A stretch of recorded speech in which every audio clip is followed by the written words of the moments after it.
اب سوال پیدا ہوتا ہے قیام اللیل سے مراد کیا ہے؟ یہاں پہ میں ذرا تراویح کا جو پس منظر ہے وہ بیان کر دینا چاہتا ہوں۔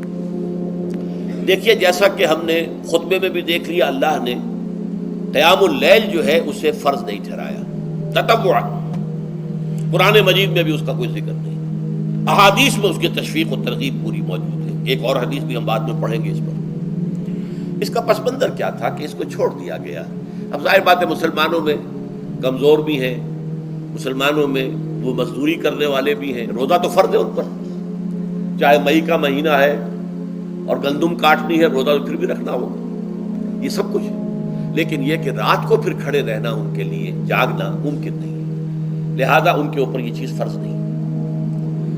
حضور نے تراویح کی نماز یا قیام اللیل نہ اسے فرض قرار دیا، نہ اس کے بعد جماعت کوئی اہتمام کیا مستقل۔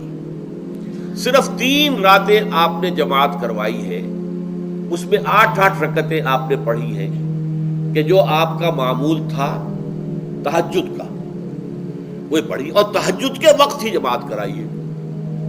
یہ ہے وہ حدیث۔ اس کے علاوہ کسی نماز تراویح جو ہے جو ہم پڑھتے ہیں 20 رکعتیں عشاء کے ساتھ متصل، اس کا کوئی ذکر نہ دور نبوی میں ہے نہ دور صدیق اکبر میں ہے۔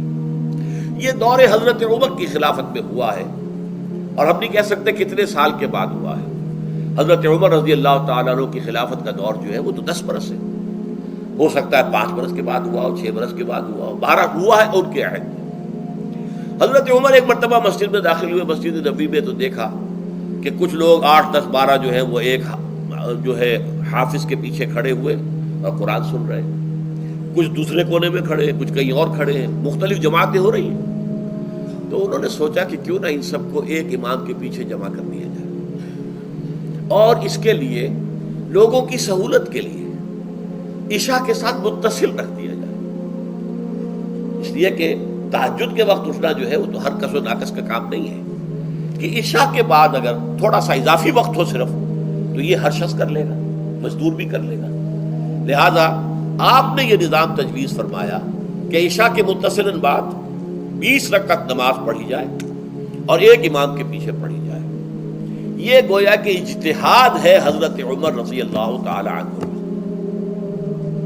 اس کو آپ نے خود بدعت بھی قرار دیا ہے، لیکن بدعت حسنہ۔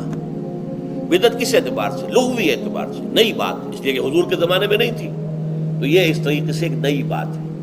لیکن یہ بات چونکہ بہت اچھی ہے، بہت عمدہ ہے، آپ جب یہ نظام چل پڑا تو ایک دن مسجد میں آئے، دیکھا کہ بڑی بھری مسجد ہے، صحابہ کھڑے ہیں اور ایک امام کے پیچھے قرآن سن رہے ہیں۔ آپ نے فرمایا نعم البدعۃ ھذہ، یہ جو ہم نے نئی بات شروع کی ہے یہ بہت اچھی ہے، بہت عمدہ ہے۔ اب یہاں سے فرق واقع ہو گیا ہے۔ ایک تو اہل تشیع جو ہے وہ تو ویسے ہی حضرت عمر سے بہت دشمنی رکھتے ہیں، عناد رکھتے ہیں، تو حضرت عمر کے اجتہادات سے انہیں نفرت ہے، انہیں دوری ہے، چاہے وہ کوئی سا بھی حضرت عمر کا اجتہاد ہو۔ ہمارے ہاں اہل حدیث حضرات بھی در حقیقت حضرت عمر یا کسی اور خلیفہ راشد کے فعل کو وہ سمجھتے ہیں کہ یہ ایگزیکٹو آرڈرز ہیں، یہ ہمیشہ کے لیے نہیں ہے۔ حضرت عمر نے اپنے دور میں ایک نظام قائم کیا، ان کے دور کے لیے ٹھیک تھا، یہ ہمیشہ کے لیے نہیں ہے۔ ہمیشہ کے لیے وہ 8 ہی رکعتوں کے قائل ہیں، وہ تہجد والے، لیکن اس میں بہرحال انہوں نے بھی خود یہ اضافہ کیا ہے کہ وہ 8 رکعتیں وہ عشاء کے ساتھ متصل پڑھتے ہیں، تہجد کے وقت تو نہیں پڑھتے۔ اور حضور نے تو صرف 3 روز جو ہے وہ کرائی تھی جماعت، وہ لوگ 30 دن یا 29 دن پڑھ رہے ہیں، تو اضافہ تو انہوں نے بھی کر دیا، وہ نظام میں تبدیلی تو ہو گئی۔ لیکن اہل سنت جو کہلاتے ہیں، ہمارے جو 4 جو ہیں، جو ہمارے مسلک ہیں، حنفی، مالکی، شافعی، حنبلی، ان کا اتفاق ہے اس پر حضرت عمر کا، کیونکہ ان کے سامنے اصول یہ ہے کہ حضور نے فرمایا علیکم بسنتی وسنت الخلفاء الراشدین المہدیین، تم پر لازم ہے کہ میری سنت کو پکڑو مضبوطی کے ساتھ، اور میرے خلفائے راشدین مہدیین جو ہیں ان کی سنت کو پکڑو۔ اس اصول سے یہ 4 فقہ جو ہیں حضرت عمر کے اجتہادات جو ہیں ان کو بھی پابندی سمجھتے ہیں کہ تمام عمر کے لیے، قیامت تک کے لیے امت مسلمہ پر ان کی پیروی لازم ہے، لہذا اس میں اجماع ہے۔ اور یہاں تک کہ یہ سب سے آخری جو اس میں مسلک پیدا ہوا ہے زمانی اعتبار سے، سب سے پہلے مسلک جو ہے حنفی پیدا ہوا ہے، پھر مالکی پیدا ہوا ہے، پھر شافعی پیدا ہوا ہے، اور پھر حنبلی آخری ہے۔ اور امام احمد ابن حنبل بہت بڑے محدث بھی ہیں. مسند احمد ابن حنبل جو ہے وہ بہت بڑی کتاب ہے، بہت اہم کتاب ہے، جامع کتاب ہے. تو ان کے ہاں بھی 20 رکعتیں ہیں. چنانچہ حرمین شریفین میں، سعودی عرب میں، مکے اور مدینہ منورہ میں جو نماز تراویح ہوتی ہے اس کی 20 رکعتیں ہیں. لیکن اہل حدیث حضرات جو ہے وہ اس 8 کے اوپر اکتفا کرتے ہیں. بہرحال یہ ایک اختلاف ہے جو میں نے اس کا پس منظر بیان کر دیا. لیکن اس 20 رکعت نماز سے ادا کرنے سے، جو کہ زیادہ سے زیادہ 50 منٹ یا 1 گھنٹہ لگتا ہے، اس سے وہ قیام اللیل کا حق ادا نہیں ہوتا. قیام اللیل کا تو کچھ اور ہی تقاضا ہے. قیام کسے کہتے ہیں؟ یہ سورہ مزمل سے واضح ہوتا ہے. یا ایھا المزمل قم اللیل الا قلیلا نصفہ او انقص منہ قلیلا او زد علیہ ورتل القرآن ترتیلا. آدھی رات یا آدھی رات سے کچھ کم، یعنی تہائی رات، یا آدھی رات سے کچھ زائد، 2 تہائی رات، یہ ہے قیام اللیل. چنانچہ سورہ مزمل ہی کی آخری آیت جو دوسرا رکوع مشتمل ہے جس پر، اس میں صاف کہہ دیا گیا ان ربک یعلم انک تقوم ادنی من ثلثی اللیل ونصفہ وثلثہ وطائفۃ من الذین معک.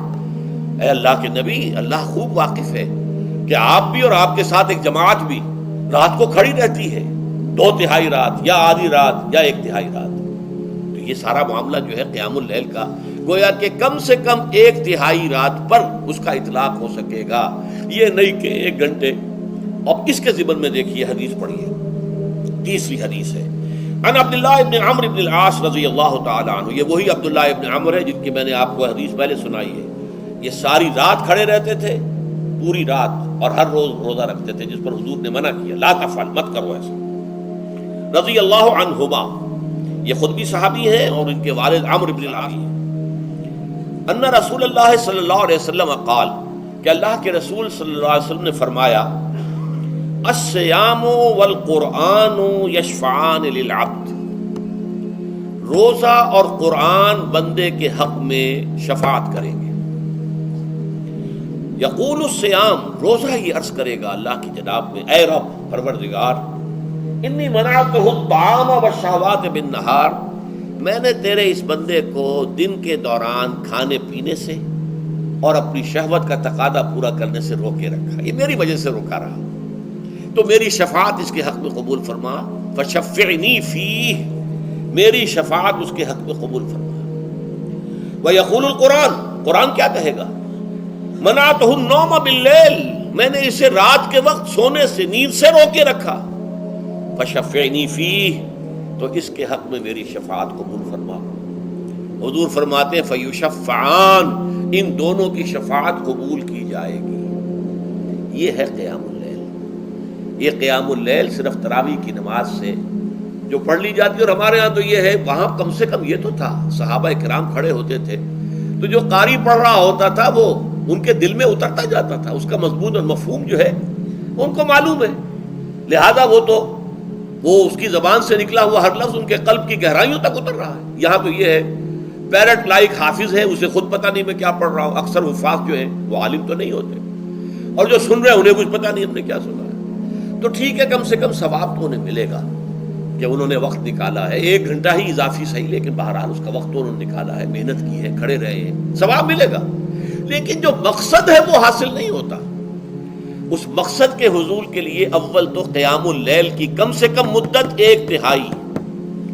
اگر کوئی شخص فرض کیجئے کہ اس کے ہاں کوئی اور انتظام نہیں ہے، جیسا کہ ہمارے ہاں ہم نے انتظام کیا ہے بڑے بڑے شہروں میں دورہ ترجمہ قرآن، اس میں ہمیں 5 گھنٹے لگ جاتے، نصف شب کے قریب تری جو ہے معاملہ ہو جاتا. اس میں کیا ہوتا ہے کہ ہر 4 رکعت سے پہلے جو اس کے اندر پڑھا جانا ہے حصہ قرآن کا، اس کا پہلے ہم مطالعہ کرتے ہیں بیٹھ کر، ترجمہ اور کچھ موٹے موٹے نکات کی جو ہے وضاحت. پھر کھڑے ہو گئے اور قاری صاحب کے پیچھے 4 رکعتوں کے اندر وہ 4 رکوع یا جتنے بھی ہیں پڑھ لیے، سن لیے. پھر بیٹھ گئے 4 کے بعد پھر اگلی 4 رکعتوں کے اندر جو کچھ پڑھا جانے والا ہے اس کا ترجمہ، اس کی تفہیم ہو گئی، پھر کھڑے ہو گئے، پھر سن لیا. اس طریقے سے 5-6 گھنٹے میں تراویح ختم ہوئی. تو تراویح بھی ہو گئی، حضرت عمر کے اجتہاد پر عمل بھی ہو گیا، 20 تراویح ہو گئی. لیکن یہ ہے کہ اس کے ساتھ جو اصل غرض و غایت ہے قیام اللیل کی، وہ بھی حاصل ہو گئی. یہ ہم نے 17 سال پہلے شروع کیا تھا یا 18 سال پہلے، اور وہ انشاءاللہ اللہ کے فضل و کرم سے اب چل رہا ہے. بڑے بڑے شہروں میں ہو رہا ہے، لاہور میں جن مقامات پر ہو رہا ہے وہ تازہ جو ندائے خلافت ہے اس کے اندر آپ اس کی فہرست دیکھ لیں. کراچی میں تو اس سے غالباً 3 گنا مقامات کے اوپر وہ کام ہو رہا ہے، اور دوسرے شہروں میں بھی ہو رہا ہے. تو اس سے در حقیقت وہ غرض و غایت، وہ حکمت جو ہے پوری ہوتی ہے کہ یہ دونوں چیزیں پیرلل ہیں. من صام رمضان ایمانا واحتسابا غفر له ما تقدم من ذنبه ومن قام رمضان ایمانا واحتسابا غفر له ما تقدم من ذنبه. تو صیام اور قیام جو ہے ان دونوں کا حق ادا ہو جاتا ہے.